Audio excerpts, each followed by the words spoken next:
The first thing that we're gonna do is put our weights right at our hips. We're gonna squat back, bringing our chest to the ground, straighten up and lift those weights to the ceiling. And drop and lift. Drop and lift. Make sure that you bring your shoulders down as your hands come up. And you can do up to 30 repetitions of this move.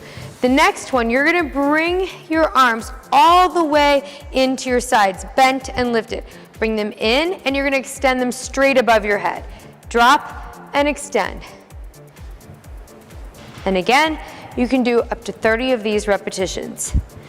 Good job. The next one we're gonna do is we're gonna rock the weight in front of us, almost like we're doing a little hook punch here. Swing it back and then bring it straight out in front of us. So 1, 2, notice my weight transfer, 3, straighten up, 4, and 5. Good job. And the last one, we're gonna take both of our weights and put them in our right hand.